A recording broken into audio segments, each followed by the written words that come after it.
पहली बार जब मैंने वो नाइट बस पकड़ी, वो पूरी तरह से एक इत्तेफाक था। मैंने इसके बारे में कहानियां ज़रूर सुनी थी, हम सब ने सुनी थी। जहां मैं रहता हूं वहां अर्बन लेजेंड्स काफ़ी पॉपुलर हैं। मेरा मानना है कि इसकी वजह शायद ये है कि मैं एक बिल्कुल साधारण और काफ़ी बोरिंग शहर से आता हूं, जहां दिखाने लायक ज़्यादा कुछ है ही नहीं। यहाँ के बच्चों के पास करने के लिए कुछ खास नहीं होता, तो उनकी इमेजिनेशन बहुत ज़्यादा भागती है और ऐसी अफवाहें और लेजेंड्स सबका शौक बन जाते हैं। मेरे दोस्त और मैं अपने बचपन में अर्बन लेजेंड्स के दीवाने थे। हम उन कहानियों को बहुत ध्यान से सुनते थे। स्कूल के प्लेग्राउंड में फुसफुसाकर सुनाई गई बातें और ऑनलाइन फोरम्स पर पोस्ट की गई बेनाम कहानियाँ हमें बहुत पसंद आती थीं। हम उन लेजेंड्स से डरते भी थे और रोमांचित भी होते थे। वो हमारे बोरिंग से जीवन में थोड़ा सा थ्रिल ले आते थे। ये कहना सही होगा कि उस समय मैं काफ़ी भोला था। मेरे कुछ दोस्त थोड़े नकारात्मक और शक्की मिजाज के थे, लेकिन मैं तो हर एक कहानी पर यकीन करता था। स्पेंसर स्ट्रीट का वैनिशिंग हिचहाइकर, साउथ साइड का ट्रोल मैन और क्रॉफ्ट मैनर की वाइट लेडी, ये सब मेरी फेवरेट कहानियाँ थीं। हम सब अपने आप को छोटे छोटे डिटेक्टिव्स मानते थे, हर जगह जाकर जांच करते थे और इन अजीबोगरीब जीवों या अलौकिक चीज़ों के सबूत खोजने की कोशिश करते थे। लेकिन मेरी सबसे बड़ी निराशा ये रही कि हमें कुछ भी नहीं मिला, ना कोई भूत, ना कोई राक्षस और ना ही कुछ ऐसा जो अजीब लगे। आखिरकार मेरा भी अपने दोस्तों की तरह इन चीज़ों से विश्वास उठ गया। मैंने मान लिया कि ये सारी कहानियाँ बस बच्चों की बकवास हैं और मैं अपना वक्त इन बेकार चीज़ों पर गंवा रहा हूँ।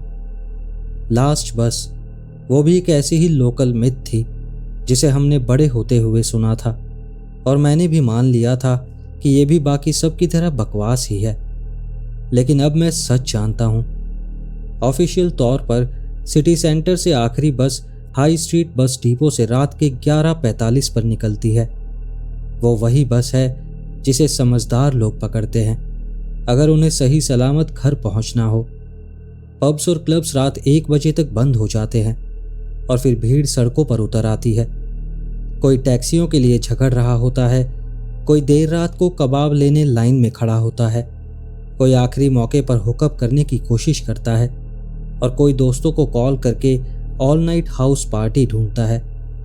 यह नज़ारा हर शुक्रवार और शनिवार रात एक जैसा होता है। आमतौर पर 1-2 हाथापाई ज़रूर हो जाती हैं और कुछ लोग नशे में लड़खड़ाकर गिर जाते हैं, अपने आप को चोट पहुंचा लेते हैं। फिर पुलिस आती है, एम्बुलेंस आती है और आखिरकार भीड़ छट जाती है। सड़कें अंधेरे में डूब जाती हैं और एक अजीब सी खामोशी वापस लौट आती है।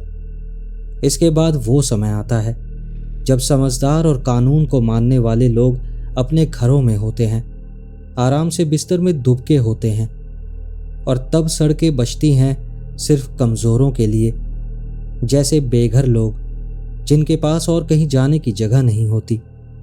वो दुकानों के सामने पनाह लेते हैं, पुराने स्लीपिंग बैग्स में अपने ठंडे जिस्म लपेटकर ये दुआ करते हैं कि कैसे भी रात कट जाए। और फिर आते हैं बदमाश लोग जिनसे आपकी माँ ने आपको हमेशा चेताया होगा। गली गली घूमने वाले गुंडों के झुंड जो किसी भी शिकार की तलाश में रहते हैं और परछाइयों में छुपे वो मर्द जो कमज़ोर और अकेली औरतों को निशाना बनाते हैं। सोमवार सुबह अखबार में यही पढ़ने को मिलता है। किसी बेघर आदमी की बेरहमी से पिटाई हुई, किसी नौजवान लड़की को किसी सुनसान गली में शिकार बनाया गया। पुलिस इन्वेस्टिगेशन करती है, गवाहों की अपील करती है। कभी कभी अपराधी पकड़े जाते हैं, पर अधिकतर समय वो पकड़ में नहीं आते। आप पीड़ितों के लिए दुख महसूस करते हैं, लेकिन अंदर ही अंदर चैन की सांस लेते हैं कि यह आपके साथ या आपके किसी जानकार के साथ नहीं हुआ।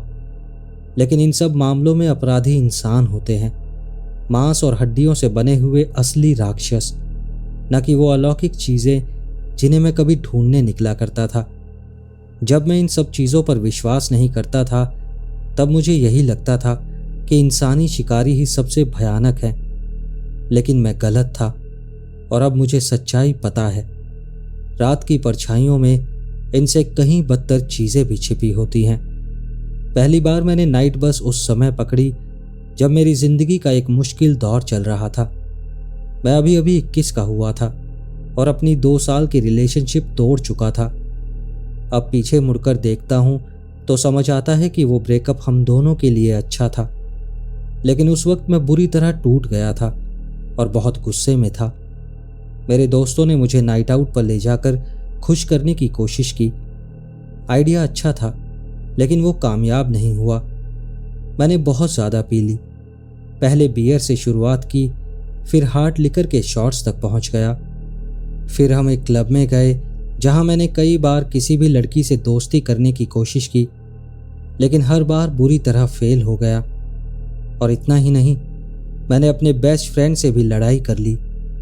मैंने उसे मुक्का भी मार दिया, जिसके बाद बाउंसर्स ने मुझे क्लब से बाहर फेंक दिया और मैंने मूर्खता में, नशे की हालत में अकेले ही सड़कों पर भटकना शुरू कर दिया। किस्मत से मैं ना तो किसी से पिटा और ना ही अपना कुछ और नुकसान किया। इसके बजाय किसी तरह लड़खड़ाते हुए मैं एक बस स्टैंड तक पहुंचा। नशे में धुत हालत में मुझे यह एहसास ही नहीं हुआ कि ऑफिशियल बस सर्विस तो उस रात खत्म हो चुकी थी और अगली बस सुबह तक नहीं आने वाली थी। मुझे याद है कि मैं एक बेंच पर लेट गया था और फिर शायद वहीं बेहोश हो गया, क्योंकि जब आंख खुली तो कई घंटे बीत चुके थे। सड़कें खाली पड़ी थीं और मैं वहां अकेला था। लेकिन जब मैंने उस पुरानी बस को अपनी तरफ आते देखा तो दिल की धड़कन तेज हो गई। वो धीरे धीरे मेरी तरफ बढ़ रही थी। अपने एग्जॉस्ट पाइप से काला धुआं उगल रही थी। उसके शोर भरे इंजन ने सन्नाटे को चीर दिया। बस आसपास लगे स्ट्रीट लाइट्स उसे आंशिक रूप से रोशन कर रहे थे। लेकिन मुझे सबसे अजीब बात यह लगी, जैसे ही बस उनके पास से गुजरती वो लाइट्स अजीब ढंग से झपकने लगती। वो गाड़ी देखने में 1960 के दशक की लग रही थी। ऐसी पुरानी खटारा टीन के डब्बे जैसी बस, जैसी आप किसी क्लासिक कार शोरूम में देखने की उम्मीद करेंगे। आजकल की हमारी मॉडर्न बसों की तरह नहीं, जो सड़कों पर बड़े आराम से और चुपचाप चलती हैं। वो जंग खाई मशीन खड़खड़ाते हुए, शोर मचाते हुए आ रही थी। ऐसा लग रहा था कि वो कभी भी बंद पड़ सकती थी, लेकिन फिर भी सुनसान सड़क पर मेरी तरफ चलती आ रही थी। मैंने गौर किया कि उस बस पर कोई साइन या नाम नहीं था। विंडस्क्रीन के ऊपर कोई डेस्टिनेशन बोर्ड भी नहीं था। पूरा बाहरी हिस्सा काले रंग से पुता हुआ था और खिड़कियों पर भी गहरा टिंट चढ़ा हुआ था, जिसकी वजह से मैं देख नहीं पा रहा था कि अंदर कौन है या क्या है। मेरी रीढ़ में ठंडी सिरहन सी दौड़ गई जब मुझे लास्ट बस वाली लेजेंड की डिटेल्स याद आईं। वही कहानियां जिन्हें मैंने बचपन में पढ़ा था, जिनका मैंने बाकायदा अध्ययन किया था। मेरे सामने जो गाड़ी थी वो उन्हीं कहानियों में बताई गई बस जैसी ही लग रही थी। वो फैंटम बस जो सुनसान सड़क पर रात के सन्नाटे में दिखाई देती है, थके हुए और मजबूर लोगों को अपने साथ बैठाकर ले जाती है। उस पल मुझे घबराहट होने लगी। सोचने लगा, कहीं मैं सपना तो नहीं देख रहा या फिर ये कोई पैरानॉइड डिल्यूजन तो नहीं है। मैंने अपनी जवानी का बड़ा हिस्सा इन्हीं लेजेंड्स के पीछे भागते हुए गुजार दिया था, हर वो सबूत खोजने में जो हमारी असलियत से परे किसी चीज़ के होने का प्रमाण दे सके। लेकिन अब जब वो सच्चाई मेरी आंखों के सामने खड़ी थी तो मेरे अंदर का बड़ा हिस्सा बस भाग जाना चाहता था, लेकिन मैं भागा नहीं। मुझे नहीं पता कि मैं डर के मारे जड़ हो गया था या फिर मेरी जिज्ञासा ने मुझ पर काबू पा लिया था, पर मैंने वहीं खड़े रहकर उस बस का इंतज़ार किया। जैसे ही वो बस मेरे स्टैंड के पास आकर रुकी, मैंने कांपते पैरों पर खड़े होकर देखा और भले ही मैंने इतनी शराब पी रखी थी, अचानक मैं एकदम होश में आ गया। गाड़ी को सही से पार्क करने और उसके पुराने चरमराते हुए दरवाजे को खुलने में जैसे सदियां लग गईं, और जब वो दरवाज़ा खुला तो सामने एक दोस्ताना सा दिखने वाला मिडिल एज का आदमी बैठा था। वो साफ सुथरी नीली यूनिफॉर्म पहने हुए था और बस का स्टीयरिंग पकड़े हुए था। कहीं अनजान जगह की ओर चला जा रहा था। उसने मेरी तरफ देखा और मुस्कुराया। उसकी आंखों में एक दोस्ताना स्वागत करने वाली चमक थी। फिर उसने अपना मुंह खोला और एक नरम लहजे में कहा, गुड इवनिंग मेरे दोस्त, क्या तुम अंदर आ रहे हो? मैंने उस रहस्यमय ड्राइवर के बारे में पहले सुना था, लेकिन फिर भी उसका अचानक से सामने आ जाना मुझे हिला गया। मैं जवाब देने के लिए शब्द ही नहीं ढूंढ पा रहा था। बस हकलाते हुए बोला, कहाँ ले जाओगे मुझे? मैंने बहुत डरते डरते पूछा। उस ड्राइवर ने मुस्कुराते हुए कहा, तुम्हारे घर, मैं तुम्हें घर ले जाऊंगा। लेकिन जिंदगी सिर्फ मंजिल के बारे में नहीं होती, बल्कि सफ़र के बारे में होती है। कभी कभी तुम्हें भरोसा करके कदम बढ़ाना पड़ता है। तो बताओ मेरे जवान दोस्त, क्या तुम हमारे साथ सफ़र करोगे? मैं मानता हूं, उस पल में डर गया था। सच कहूं तो मैं आतंकित हो गया था। किसी तरह मुझे महसूस हो रहा था कि यह बहुत अहम पल है, कि मेरा फैसला मेरी पूरी जिंदगी को बदल सकता है। मुझे नहीं पता था कि अगर मैं बस में चढ़ूंगा तो मुझे किसका सामना करना पड़ेगा, लेकिन मुझे अंदाज़ा था, और वो अंदाज़ा बहुत डरावना था। अगर मैं पीछे मुड़कर चला जाता तो मैं कभी सच्चाई नहीं जान पाता। तो मैंने गहरी सांस ली, हिम्मत जुटाई और बस में कदम रख दिया। ड्राइवर मुस्कुराया और उसके पीछे दरवाज़ा मजबूती से बंद हो गया। जैसे ही मैंने ड्राइवर को पास से देखा, मुझे उसके अंदर कुछ भयानक सा महसूस हुआ, और उसी पल मैंने अपने फैसले पर पछताना शुरू कर दिया। लेकिन तब तक बहुत देर हो चुकी थी।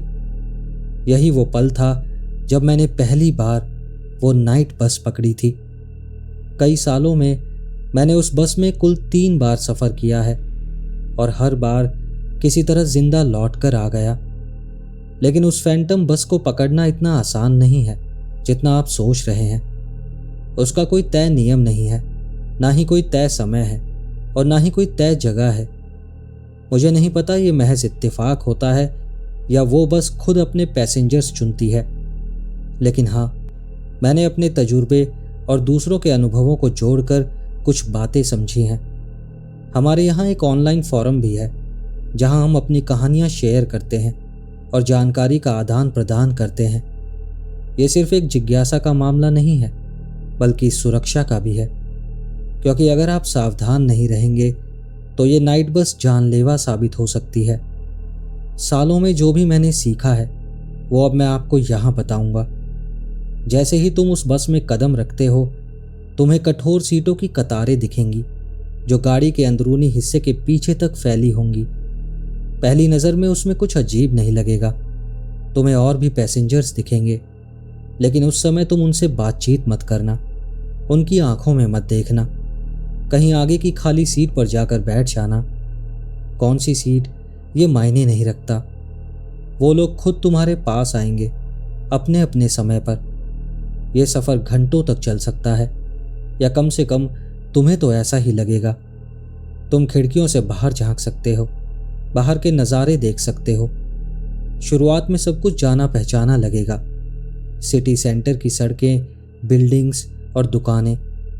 लेकिन धीरे धीरे तुम्हें एहसास होगा कि इस नज़ारे में कुछ गड़बड़ है। सड़कें पूरी तरह सुनसान होंगी, न कोई गाड़ी होगी, न कोई पैदल इंसान, कोई दुकान भी नहीं खुली होगी। सड़क किनारे किसी खिड़की से रोशनी नहीं आएगी। लेकिन जैसे जैसे बस शहर से दूर जाएगी, वैसे वैसे नज़ारे और अजीब होते जाएंगे।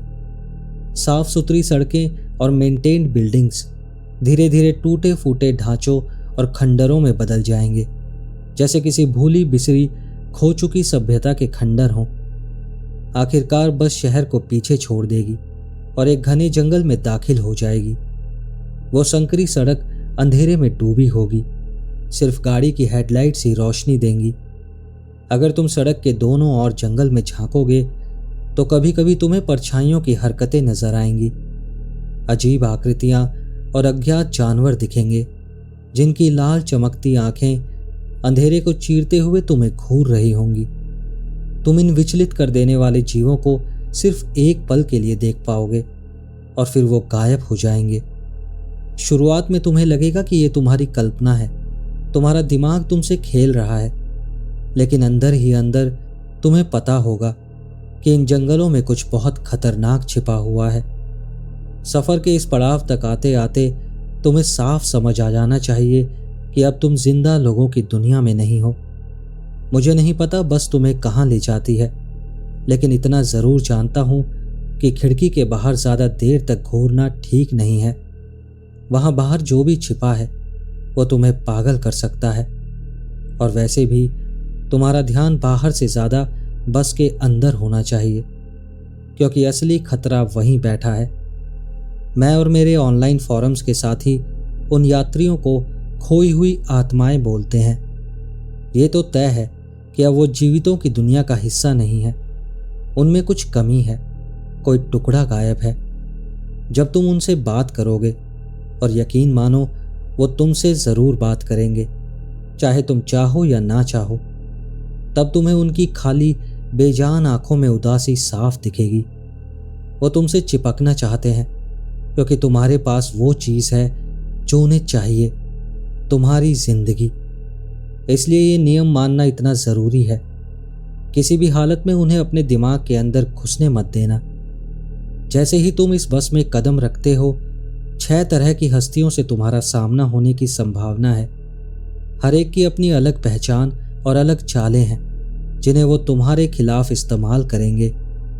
हमारे फोरम के सदस्यों के साझा अनुभवों के आधार पर मैं इन परलौकिक हस्तियों के बारे में आपको बताने जा रहा हूँ। सबसे पहले है ड्राइवर, जिसका शारीरिक विवरण मैं पहले ही बता चुका हूँ। ड्राइवर का पहला काम होता है तुम्हें बस में चढ़ाना। इसी वजह से वो बहुत फ्रेंडली और वेलकमिंग नज़र आता है, जैसे तुम्हें सफ़र के लिए लुभा रहा हो। लेकिन जैसे ही दरवाज़ा बंद होता है और बस चल पड़ती है, उसका चेहरा थोड़ा बदल जाता है। उसकी मुस्कान हल्की सी फीकी हो जाती है और वो नज़रें चुराकर सड़क पर ध्यान केंद्रित कर लेता है। इसके बावजूद ड्राइवर को बुरा नहीं माना जाता। उसकी भूमिका छोटी लेकिन अहम है। यहाँ से आगे उसका काम सिर्फ बस चलाना होता है और वो अपना वादा निभाता है। वो तुम्हें तुम्हारे घर तक पहुँचाएगा, बशर्ते सफ़र के दौरान तुम किसी आत्मा के चक्कर में ना फंस जाओ। जैसा मैंने कहा, सफ़र तुम्हें कई घंटों लंबा लगेगा, लेकिन जैसे ही वो तुम्हें तुम्हारी गली में उतारेगा, इस दुनिया में असल समय बिल्कुल भी नहीं गुजरा होगा। वो तुम्हें उतारते वक्त फिर से मुस्कुराएगा और कहेगा, आपकी शाम अच्छी गुजरे, उम्मीद है जल्द ही दोबारा मुलाकात होगी।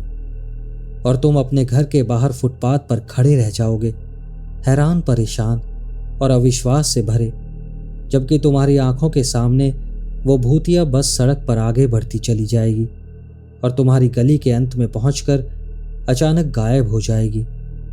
ड्राइवर के बाद जिस पहले यात्री पर तुम्हारी नज़र पड़ेगी वो है पार्टी गर्ल। वो एक आकर्षक युवती है जिसकी उम्र 20 से 25 के बीच लगती है। उसका रूप हर बार अलग होता है। कभी उसके बाल भूरे होते हैं तो कभी सुनहरे।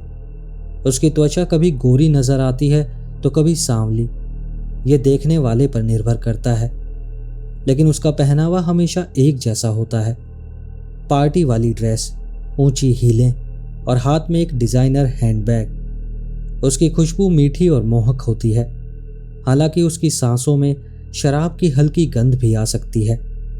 तुम देखोगे कि उसका मस्कारा फैला हुआ है, जैसे वो रोई हो।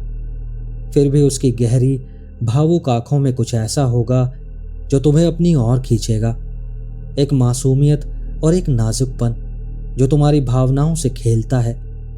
अजीब बात यह है कि तुम उसकी तरफ आकर्षित हो जाओगे, चाहे तुम्हारा लिंग या सामान्य पसंद कुछ भी हो। तुम नज़रें हटा नहीं पाओगे और मजबूर हो जाओगे कि उसके करीब बैठो। सफ़र की शुरुआत में ही वो तुमसे बात करेगी। पहले तो मस्ती और फ्लर्टिंग करेगी, तुम्हारे बारे में पूछेगी, अपनी नाइट पार्टी के बारे में बताएगी। लेकिन धीरे धीरे बातचीत का रंग बदल जाएगा। वो तुम्हें अपने अतीत की कोई दर्दनाक कहानी सुनाएगी। बचपन में हुआ शोषण, कोई हिंसक प्रेमी या फिर किसी प्रियजन की मौत। हर बार कहानी अलग होगी, लेकिन हमेशा दुख और पीड़ा से भरी होगी। चाहे तुम सामान्य रूप से सहानुभूति ना रखते हो, तुम्हारा दिल उसके लिए पिघल जाएगा। और जब वो अपनी दुख भरी दास्तां सुना लेगी तो वो तुमसे कहेगी कि उसके साथ घर चलो उसे सांत्वना दो। तुम चाहोगे कि उसकी मदद करो, लेकिन तुम्हें किसी भी हाल में उसके साथ नहीं जाना है। ये याद रखना बेहद ज़रूरी है कि वो असल में कौन है और तुमसे क्या चाहती है। मेरा सुझाव है कि उसके प्रस्ताव को नम्रता से मना कर दो, बिना उसे और दुख पहुंचाए। पार्टिकल एक खोई हुई आत्मा है, लेकिन उसमें अब भी कुछ मानवीय भावनाएं बची हैं। तुम्हारे इनकार से वो नाराज नहीं होगी, बल्कि चुपचाप अपने हाथों से मुंह छुपाकर सिसकियां लेने लगेगी। तुम्हें गिल्ट फील होगा, लेकिन तुम्हें आगे बढ़ना होगा। सीट बदलकर उसे उसके दर्द में अकेला छोड़ना होगा। इसके बाद तुम्हारी नज़र जिस यात्री पर जाएगी, वो पार्टी गर्ल से 2 पंक्तियां पीछे बैठी मिलेगी। हम उसे पेंशनर कहते हैं। वो एक बुजुर्ग महिला है, लगभग 80 साल की।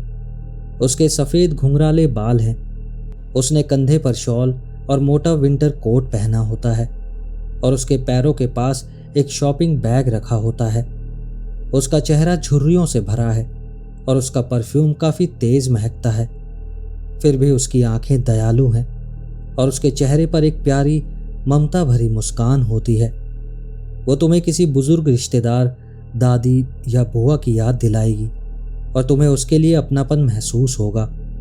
उसकी उम्र और शक्ल सूरत देखकर तुम सोचोगे कि इतनी देर रात कोई बूढ़ी औरत नाइट बस पर सफ़र क्यों कर रही है, लेकिन वो भी बस एक और खोई हुई आत्मा है जो इस अंतहीन सफ़र में फंसी हुई है। पेंशनर तुमसे बड़े प्यार और आत्मीय अंदाज में बात करेगी, तुम्हारे परिवार और ज़िंदगी के बारे में पूछेगी और अपनी लंबी दिलचस्प ज़िंदगी के किस्से सुनाएगी। उससे बातें करके तुम सचमुच आराम महसूस करोगे, लेकिन ये मत भूलना कि वो असल में कौन है। बातचीत हमेशा इस पर ख़त्म होगी कि वो तुमसे कहेगी कि उसे घर तक छोड़ दो, उसका सामान ले जाने में मदद कर दो। वो तुम्हें तुम्हारा पसंदीदा खाना या स्नैक बनाने का प्रस्ताव भी देगी और यहाँ तक कि तुम्हें रात भर अपने घर में रुकने का न्योता भी देगी। फिर से तुम्हें ललचाहट होगी, लेकिन तुम्हें मना करना ही होगा। इस बार फर्क नहीं पड़ता कि तुम कितनी विनम्रता से उसका प्रस्ताव ठुकराते हो। तुम चाहे जो भी कहो या जो भी करो, वो औरत बुरी तरह से भड़क जाएगी। उसका चेहरा गुस्से से तमतमाने लगेगा और वो जोर जोर से गालियां देने लगेगी। जैसे ही वो अपने नफरत भरे गुस्से में चीखना शुरू करे, तुम्हें तुरंत अपनी सीट छोड़ देनी चाहिए और बस आगे की तरफ बढ़ जाना चाहिए। और समझदारी इसी में है कि सफ़र के बाकी हिस्से में तुम दोबारा उससे बात करने की कोशिश बिल्कुल मत करना। अगला यात्री जिससे तुम्हारा सामना होगा वो है एक अस्त व्यस्त मिडल एज का आदमी, जिसे हम द ड्रंकर्ड यानी शराबी कहते हैं। वो बस के पीछे की ओर बैठता है। मैं सलाह दूंगा कि उसके बहुत पास मत बैठना। वजह, उसकी हालत। उसके शरीर से बदबू आती है, शराब और सिगरेट की दुर्गंध आती है। उसके पुराने कपड़े मैले और फटे हुए हैं और उसकी दाढ़ी बुरी तरह उलझी और गंदी है। तुम शायद उससे बात नहीं करना चाहोगे, लेकिन वो शराबी तुमसे बातचीत ज़रूर करेगा और तुम्हारे बेहतर निर्णय के बावजूद तुम उसके शब्दों में खिंचते चले जाओगे। अचरज की बात यह होगी कि वो काफ़ी बुद्धिमान और गहरी सोच वाला निकलेगा। धर्म, दर्शन और वैज्ञानिक सिद्धांतों पर तुम्हें ज्ञान बांटने लगेगा। वो अपनी बात किसी कहानी के रूप में सुनाएगा, जिसका अंत हमेशा भयानक और डरावना होगा। जब मैंने उसे पहली बार देखा था, तब उसने मुझे मेंढक और बिच्छू की कहानी सुनाई थी, जो जिंदगी की निर्दयी और विनाशकारी प्रकृति को दर्शाती है। इसके बाद वो अपनी जेब से एक चांदी का छोटा सा फ्लास्क निकालेगा और तुम्हें शराब पेश करेगा। लुभावनी लगेगी, चाहे तुम शराब पीते हो या नहीं, तुम्हें एक घूंट लेने का मन जरूर करेगा। उसकी खुशबू मीठी और लुभावनी लगेगी, लेकिन तुम्हें हर हाल में इनकार करना है। जब तुम इनकार कर दोगे तो शराबी गुस्से से तुम्हें घूरेगा, सिर हिलाएगा और कहेगा, तू एकदम बेवकूफ़ है, बच्चा है, तुझे अंदाज़ा भी नहीं कि तू किस चीज़ से खेल रहा है। यही संकेत होगा कि तुम्हें वहाँ से उठकर आगे बढ़ जाना चाहिए। अब तक तुमने देख लिया होगा कि पहले 3 यात्री तुम्हें अपनी ओर खींचने की कोशिश कर रहे हैं, अपने अपने आकर्षण और अलौकिक शक्तियों का इस्तेमाल कर रहे हैं। उनका आखिरी मकसद यही है कि किसी तरह तुम्हें बस से उतरवा दें। और ये तो साफ है, अगर तुम जिंदा घर पहुंचना चाहते हो तो ऐसा कभी नहीं करना। किसी को ठीक ठीक नहीं पता कि जो उनकी चाल में फंस जाता है उसके साथ क्या होता है, लेकिन इतना पक्का है कि हमारे कई फोरम सदस्य सालों में गायब हो चुके हैं और मेरी सिटी में रहस्यमय गुमशुदगियों का लंबा इतिहास है। लेकिन चौथा यात्री बाकियों से अलग है। वो एक जवान लड़का है जो बस की सबसे पीछे वाली सीट पर बैठा रहता है। उसके कानों में हेडफोन और हाथ में 80 स्टाइल का वॉकमैन होता है। हम उसे हेडफोन वाला लड़का कहते हैं। वो बस आंखें बंद किए संगीत सुनता रहता है, अपने पैर की उंगलियां बीट के साथ थिरकाता रहता है। हेडफोन वाला लड़का ना तो तुमसे बात करने की कोशिश करेगा ना तुम पर ध्यान देगा, लेकिन इसका मतलब ये नहीं है कि वो खतरनाक नहीं है।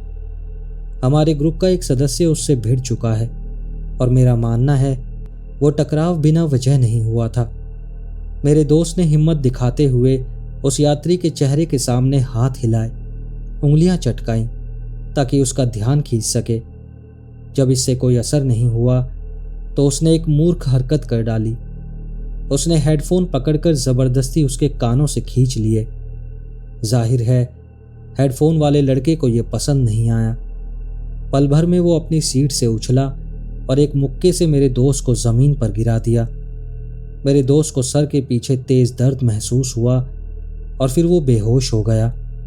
जब उसे होश आया तो उसने खुद को अगले दिन सुबह अपने बिस्तर पर पाया।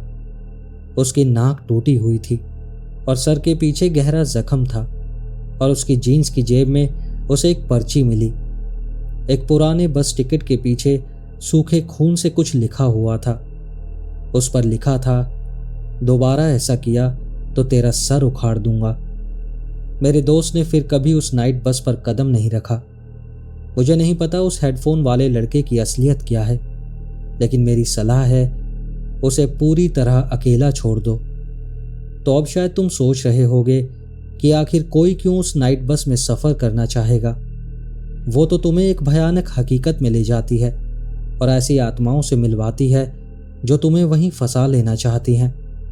तो इसका एक छोटा सा जवाब है, कोई भी समझदार इंसान ऐसा नहीं करेगा, सिवाय कुछ पागल लोगों के और शौकिया पैरानॉर्मल इन्वेस्टिगेटर्स के, जैसे कि मैं। ज़्यादातर लोग जो उस भूतिया बस पर सवार हुए वो गलती से हुए। उन्हें पता ही नहीं चला कि वो किस मुसीबत में फंसने जा रहे हैं।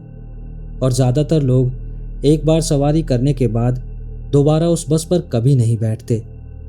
लेकिन हम में से कुछ लोग, जैसे कि मैं, उस भूतिया बस को दूसरी, तीसरी और मेरे मामले में चौथी बार तलाशते हैं।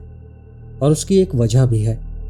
हम हरबिंजर को देखना चाहते हैं और उससे अपना एक सवाल पूछना चाहते हैं। मैं अपनी पहली सवारी पर हमेशा पछताऊंगा। हालांकि मैं नशे में था, लेकिन इतना होश में था कि आत्माओं की चालों से बच सकूं। मगर उसके लिए मैं बिल्कुल तैयार नहीं था। हरबिंजर ही वो अकेला यात्री है जो शुरू में बस पर नहीं होता, वो बाद में आता है, जब तुम आत्माओं से निपटकर सोचने लगते हो कि इससे बुरा अब क्या ही हो सकता है। उसकी मौजूदगी का पहला संकेत तुम्हें तब मिलेगा जब तुम सड़क के बाएं हाथ पर एक अंधेरी पहाड़ी की चोटी पर जलता हुआ क्रॉस देखोगे। मुझे याद है पहली बार जब मैंने वो अशुभ निशान देखा था तो मेरे अंदर एक अजीब सी दहशत भर गई थी। मुझे पता था कि कुछ बुरा होने वाला है। क्रॉस देखने के कुछ ही पलों बाद मैं हैरान रह गया जब बस धीरे धीरे रुकने लगी, सड़क के किनारे जाकर खड़ी हो गई। इसके बाद ड्राइवर ने सामने वाला दरवाज़ा खोला, ये देखने के लिए कि दूसरी तरफ कौन इंतज़ार कर रहा है। उस पल मेरे जहन पर इतना डर हावी हो गया था कि मैं परछाइयों की दुनिया में छिपे खौफनाक मंजरों के बारे में सोचकर कांप उठा। उन जीवों और राक्षसों के बारे में जो भूतिया जंगलों और पहाड़ियों में छुपे बैठे थे। मैंने दूसरे यात्रियों की तरफ देखा। दिल में उम्मीद थी कि ये चालाक आत्माएं मुझे आने वाले खतरे से कुछ तो बचाएंगी, लेकिन सबके सर झुके हुए थे और सब गहरी खामोशी में डूबे हुए थे। मैं समझ गया कि अब मैं अकेला हूं। मैंने खिड़की से बाहर झांका और जो नज़ारा देखा उसने मेरी रूह तक जमा दी। सड़क के किनारे एक छोटा सा बस स्टैंड था जो झाड़ियों और बेलों में लगभग गायब सा हो गया था। मुश्किल से उस धुंधली रोशनी में दिखाई दे रहा था और उसके अंदर लंबा हुड पहने हुए एक साया खड़ा था। उसका चेहरा पूरी तरह छिपा हुआ था और उसका मजबूत शरीर एक लंबे काले चोगे में लिपटा हुआ था। वो रहस्यमय शख्स बिल्कुल चुप और स्थिर खड़ा रहा, लेकिन तभी मेरी नज़र उसके पास खड़े जानवर पर पड़ी। एक विशाल काला शिकारी कुत्ता जो अपने नुकीले दांतों से भरी थूथन से गुर्रा रहा था और मेरी ओर भूखी और हिंसक आंखों से देख रहा था। बस वो पतली कांच की खिड़की ही थी जो हमें अलग कर रही थी। मैं सोचने लगा कि अगर ये शिकारी कुत्ता भाग निकला तो बस की सीढ़ियां चढ़कर सीधे मुझ पर झपट पड़ेगा, मेरी नरम चमड़ी को अपने धारदार दांतों से नोच डालेगा। शुक्र था कि उसके मालिक ने उस पर काबू रखा हुआ था, लेकिन इसका मतलब ये बिल्कुल नहीं था कि मैं खतरे से बाहर हूं। अचानक मुझे महसूस हुआ कि चारों तरफ गर्मी फैल गई है, जैसे कोई झुलसा देने वाली लहर मेरे ऊपर टूट पड़ी है। बस अब भी सड़क किनारे खड़ी थी। दरवाज़ा आधा खुला हुआ था, जैसे ड्राइवर इंतज़ार कर रहा हो कि यात्री अंदर आएगा या नहीं। अब तक मैंने ये जाना है कि उस हुड वाले साये को हम हार्बिंजर कहते हैं। इस वक्त वो दो में से एक काम करता है, या तो वो उसी जगह चुपचाप खड़ा रहता है और काफ़ी देर बाद ड्राइवर बड़बड़ाता है, लगता है आज रात नहीं, फिर दरवाज़ा बंद करके बस आगे बढ़ा देता है। ज़्यादातर बार यही होता है। 3 में से 2 बार हार्बिंजर बस पर सवार नहीं होता, लेकिन कभी कभी वो आगे बढ़ता है। अपने भारी बूट्स की आवाज़ के साथ कीचड़ में चलता हुआ और अपने शिकारी कुत्ते को जंजीर से खींचते हुए वो बस में चढ़ता है और ड्राइवर उसका स्वागत करता है। गुड इवनिंग सर, मुझे यकीन है आपका सफ़र अच्छा रहेगा। लेकिन हार्बिंजर कोई जवाब नहीं देता, बस चुपचाप बस में आगे बढ़ता है। उसका शिकारी कुत्ता उसके पीछे चलता है। वो आगे की सीटों पर बैठता है और फिर अपना हुड हटाता है। आज तक मैं उस खौफनाक लम्हे को ठीक से बयान नहीं कर पाया। मुझे ऐसा लगा जैसे उसके चेहरे की जगह बस एक गहरा खालीपन था और उसमें से 2 जलती हुई गोलियां आंखों की तरह चमक रही थीं। उसके पास कोई मुंह नहीं था और साफ था कि वो बोल नहीं सकता था, लेकिन फिर भी उसने बोला। उसकी डरावनी आवाज़ बस की खोखली दीवारों में गूंजने लगी। मेरे पास आओ बच्चे, मेरे पास बैठो। आप सोच सकते हैं उस वक्त मैं इतना डरा हुआ था कि लगा मैं बेहोश हो जाऊंगा, लेकिन ना जाने क्यों मैंने उसकी बात मान ली, जैसे मेरे पैरों पर मेरा कोई काबू नहीं रहा। गलियारे से चलते हुए मैंने बाकी यात्रियों की तरफ देखा। उम्मीद कर रहा था कि उनमें से कोई मुझे बचा लेगा, लेकिन चारों के सर झुके हुए थे और वो सब एक साथ किसी अजीब भाषा में प्रार्थना बुदबुदा रहे थे। तभी साफ हो गया कि हार्बिंजर का इन सब पर पूरा कब्जा है। शायद ये भी कभी हमारी तरह इंसान रहे होंगे, लेकिन अब उसकी ताकत के नीचे हमेशा के लिए फंसे हुए हैं। आखिरकार मैं उसके पीछे वाली सीट पर बैठ गया। उसका सर अजीब तरीके से मेरी तरफ मुड़ा। उसका कुत्ता गुर्राया, लेकिन शुक्र था कि उसने मुझ पर हमला नहीं किया। उसकी गंध को मैं ठीक से बयान नहीं कर सकता, बस इतना कहूँगा कि वो मौत की बदबू थी। उसकी जलती हुई आंखें मुझ पर टिकी थीं और चाहे जितना कोशिश करूं, मैं नज़रें नहीं हटा पा रहा था। ऐसा लग रहा था जैसे मेरी आत्मा उसकी नफरत भरी नज़र के नीचे जल रही हो। उस पल मैंने सोचा कि यह मुझे बड़ी आसानी से मार देगा, लेकिन यह मेरा सबसे बड़ा डर नहीं था। मेरा डर यह था कि कहीं मैं भी बाकी लोगों जैसा न बन जाऊं, एक खोई हुई आत्मा, हमेशा के लिए इस शापित बस में न फंस जाऊं। मैं बस वहीं जमा रहा, इंतज़ार करता रहा कि वो कुछ बोले, और आखिरकार वो बोला। मैं देख रहा हूं, एक और इंसान मेरी दुनिया में दाखिल हो गया है।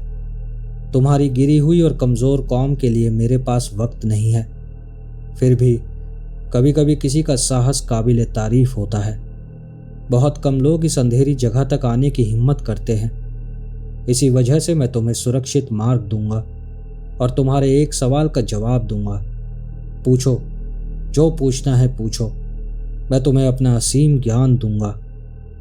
ये वो लम्हा था जिसे मैंने सालों तक अपने दिमाग में बार बार दोहराया है। मैं उससे कुछ भी पूछ सकता था, लॉटरी के नंबर, जिंदगी का असली मतलब, वो सब कुछ जानता था। हमारे फोरम के एक सदस्य ने उससे अपनी मौत के बारे में पूछा था। हार्बिंजर ने कहा कि उसकी बुरी आदतें ही उसे 6 महीने में मार डालेंगी। वो आदमी नशे का आदी था, लेकिन उसने इस चेतावनी को मजाक में लिया और अपनी आदतें जारी रखी। 6 महीने बाद उसकी मौत ओवरडोज से हो गई।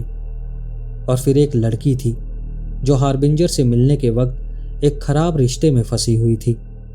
उसने उस आत्मा से पूछा कि अगर वो अपने उस घटिया बॉयफ्रेंड के साथ रही तो उसका क्या होगा। उसे जवाब मिला, अगर वो रिश्ता नहीं तोड़ेगी तो उसकी जिंदगी खत्म हो जाएगी। यही चेतावनी उसके लिए काफ़ी साबित हुई। उसने उस आदमी को छोड़ दिया और लगभग 1 साल बाद वो दरिंदा किसी और लड़की की हत्या के जुर्म में पकड़ा गया और उसे उम्र कैद की सज़ा मिली। लेकिन उस समय मुझे इनमें से कुछ भी नहीं पता था। मैं तो बस खौफ से कांप रहा था, अपनी सीट पर जमा हुआ था और हार्बिंजर मुझे नफरत भरी नज़रों से घूर रहा था। उस ठंडी दहशत के पल में मेरे दिमाग में बस एक ही सवाल आया, जिसे मैंने कांपते हुए होठों से पूछा, तुम क्या हो? कसम से मैंने उसे हंसते हुए सुना और फिर उसने जवाब दिया, मेरे बेचारे बच्चे, तुम इंसान कभी पूरी तरह नहीं समझ पाओगे कि मैं क्या हूं और क्या दर्शाता हूं। फिर भी मैं तुम्हें जवाब देने का वादा करता हूं और सबसे आसान शब्दों में समझाता हूं। मैं भूतकाल हूं, वर्तमान हूं और भविष्य भी। मैं सब कुछ देखता हूं, लेकिन मैंने वचन दिया है कि नश्वर लोक के मामलों में दखल नहीं दूंगा। वो कुछ पल रुका और उसकी जलती हुई आंखें खिड़की के बाहर अंधेरे नज़ारों पर टिक गईं। ये दुनिया जो तुम देख रहे हो, ये मेरा राज्य है, मेरा इलाका है। मैं उन खोई हुई आत्माओं को यहाँ शरण देता हूँ जिनके पास और कहीं जाने की जगह नहीं है। शायद एक दिन तुम भी यहाँ आओ और मेरी इस अंधेरी दुनिया के स्थायी निवासी बन जाओ। तुम अपनी किस्मत के बारे में भी पूछ सकते थे, लेकिन तुमने ऐसा नहीं किया। फिर भी मैंने तुम्हारा सवाल पूरा किया है और अपना कर्तव्य निभाया है। और अब मेरे बच्चे, मैं तुम्हें अलविदा कहता हूँ। इतना कहकर वो अपनी सीट से उठा, अपने शिकारी कुत्ते को बुलाया और बस से बाहर निकलने लगा। मैं पूरी तरह हैरान और सदमे में था। मेरे मन में और भी सैकड़ों सवाल थे और मैंने बिना सोचे समझे कहा, रुको। और तभी मुझे पछतावा हुआ। हार्बिंजर एकदम रुका। उसकी आंखें और भी तेजी से जल उठी। उसका कुत्ता गुर्राया, दांत दिखाता हुआ मेरी तरफ झपटने की कोशिश करने लगा। जब वो फिर से बोला तो उसकी आवाज़ गुस्से और धमकी से भरी थी। मेरी चेतावनी सुन मूर्ख इंसान। अब तक मैंने तेरी मौजूदगी बर्दाश्त की है, लेकिन मेरी सहनशीलता की परीक्षा मत ले। मैं तुझ पर ऐसा दर्द ढा सकता हूँ जो तेरे सबसे भयानक सपनों से भी परे है। और अगर तूने फिर अपनी हदें तोड़ी तो मैं बिल्कुल भी नहीं हिचकिचाऊंगा। मुझे लगा जैसे मेरा सारा खून सूख गया हो। पूरा शरीर बेकाबू होकर कांप रहा था। मैंने फिर एक शब्द भी नहीं कहा। मैं बस स्तब्ध होकर देखता रहा जब वो अपने गुर्राते हुए शिकारी कुत्ते के साथ धीरे धीरे बस से उतर गया। ड्राइवर ने बस रोक दी ताकि वो ईश्वर जैसे प्राणी उतर सकें। मुझे हल्की सी राहत महसूस हुई कि शायद मेरा खौफनाक सफ़र अब खत्म होने वाला है। लेकिन कहानी का आखिरी मोड़ बाकी था। जैसे ही हार्बिंजर ने बस छोड़ी, बाकी सारे यात्री अचानक अपनी सीटों से खड़े हो गए और सब एक साथ मेरी ओर मुड़े। मैं डर के मारे जड़ हो गया। उनकी आंखें कोयले जैसी काली हो गई थीं और उनके मुंह बड़े बड़े खुले हुए थे। जिनके अंदर बस गहरे अंधेरे गड्ढे दिखाई दे रहे थे। ऐसा लग रहा था जैसे वो सब चीख रहे हों, लेकिन उनकी आवाज़ नहीं निकल रही थी। फिर मैंने जंगल की तरफ देखा। अंधेरे पेड़ों के बीच सैकड़ों लाल जलती आंखें चमक रही थीं। मैं दहशत से चीख पड़ा। मुझे लगा कि हारबिंजर ने अपना मन बदल लिया है और अपने चेलों को मुझे टुकड़े टुकड़े करने के लिए बुला लिया है। वो चीखें इतनी तेज हो गईं कि मेरे कान लगभग फटने लगे। उसके बाद जो हुआ वो मेरी यादों में धुंधला है। बस मुझे इतना याद है कि शोर इतना भयानक था कि लगा मेरा सर फट जाएगा। अचानक एक तेज रोशनी चमकी और मुझे अपनी आंखें हाथों से ढकनी पड़ी। जब मैंने फिर से देखा तो सब गायब थे। ना कोई यात्री, न जंगल के दानव। बस में अब सिर्फ मैं और ड्राइवर बचे थे, जैसे हम उस सुनसान सड़क पर अकेले सफ़र कर रहे हों। बाकी सफ़र मुझे धुंधला सा याद है। शायद ज़्यादा देर नहीं लगी और हम उस अंधेरी दुनिया से निकलकर मेरी जानी पहचानी शहर की सड़कों पर लौट आए। जब बस मेरे घर वाली सड़क पर रुकी, मुझे यकीन ही नहीं हुआ। मुझे लगा कहीं ये भी कोई धोखा तो नहीं है। मैं काफ़ी देर तक अपनी सीट पर बैठा रहा, जब तक ड्राइवर ने आवाज़ लगाकर मुझे नहीं कहा, दोस्त, तुम्हारा स्टॉप आ गया है, अब उतर भी जाओ। मैं सारी रात यहाँ खड़ा नहीं रह सकता। हिम्मत जुटाकर मैं गलियारे से उतरा और बस से बाहर कदम रखा। ठंडी ताज़ा हवा ने मेरी त्वचा को छुआ और मुझे एहसास हुआ कि मैं जिंदा लोगों की दुनिया में वापस आ गया हूँ। ड्राइवर ने मुझे शुभरात्रि कहा और जाते जाते मुस्कुराते हुए बोला, हम फिर मिलेंगे।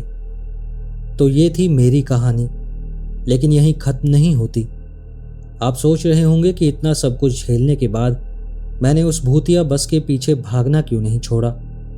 सच कहूँ तो लंबे समय तक मैं उस बस में नहीं चढ़ा, लेकिन आखिरकार मेरी जिज्ञासा मुझ पर हावी हो गई।